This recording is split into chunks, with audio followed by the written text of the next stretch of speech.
This video is for informational and educational purposes only.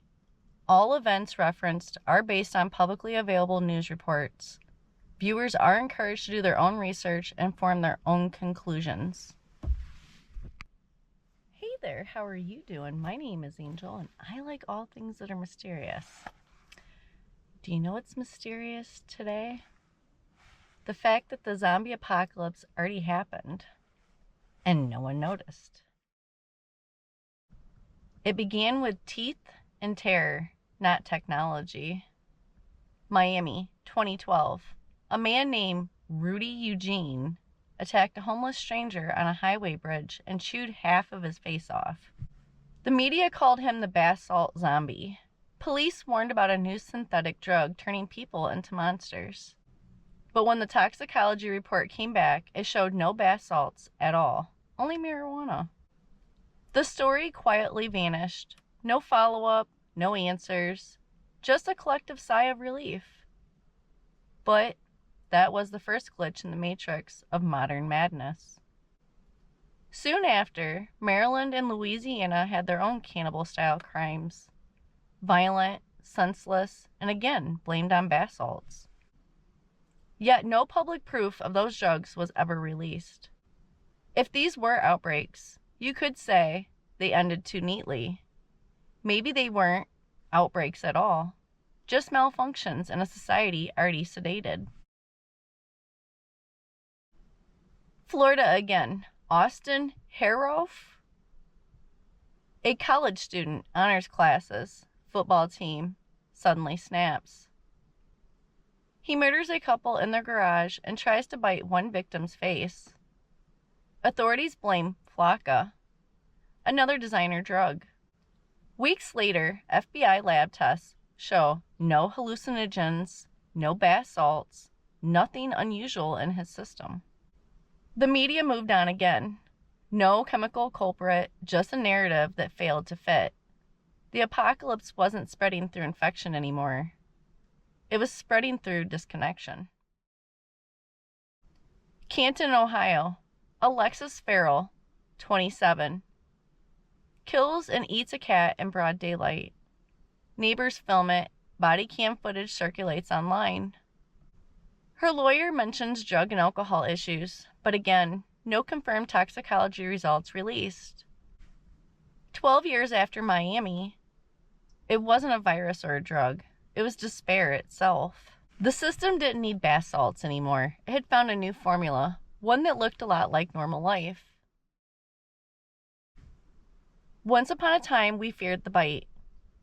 Now we're consumed by the bite. The flesh eaters were primitive versions of what was coming. The next generation didn't chew faces. They clicked, scrolled, and forgot how to feel. We used to fear the walking dead. Now we've become the walking scrolled. Screens feed dopamine in measured doses like IV drips for the soul. Algorithms study our fear, our grief, our loneliness, then sell us a new version of it tomorrow. The old zombies wandered for flesh. The new ones wander for Wi-Fi. Every scroll is a bite taken out of our attention. Every notification is a chemical nudge to stay hungry. The virus didn't die out. It evolved. It stopped chasing flesh and started chasing focus. Chemical sedation met digital sedation. Pills control the body. Algorithms control the mind. And both are marketed as self-improvement. After the bath salt panic faded, Big Pharma filled the silence with a new language. Wellness, weight loss, balance, focus. Drugs once reserved for diabetes became rebranded miracles for discipline and appearance. They don't need you manic anymore. They need you manageable. Ozempic's side effect list reads like a blueprint for emotional shutdown. Nausea, fatigue, loss of interest, flat effect. The same dopamine pathways dulled by diet pills are the ones that drive joy, curiosity, and empathy. A perfect modern zombie doesn't drool, it just stops caring. Big Pharma found its mirror in big tech. One sold chemical compliance, The other sold digital dopamine. Together they built a world where the body and the feed are kept on identical loops. Each swipe releases a measured hit of pleasure. Each injection extends the numbness a little longer. It's not a coincidence that both industries use the same language now. Users, cycles, compliance. The old zombie was mindless. The new one is well regulated. When your feed knows your heart rate and your watch knows your mood, who owns your consciousness? We used to fear demons and possession. Now we call it user agreement. Consent is hidden in fine print. Identity is traded in bytes per second. Every search, every scroll, every purchase feeds the machine a little more of you. And like any parasite, it keeps its host alive just long enough to keep feeding. We're not the walking dead. We're the living harvest. Awakening doesn't look heroic. It looks like putting the phone down, like asking why you feel nothing and who profits from that void. The spell breaks the moment awareness returns. That's the part the system can't predict. Conscious choice.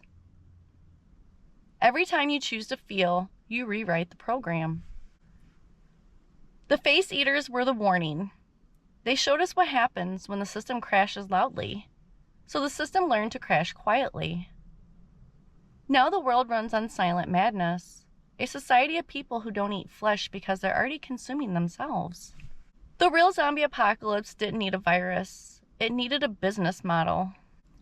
And on that note, if you liked this video, go ahead and give me a thumbs up. If you would like to see more videos like this, please, please, please subscribe.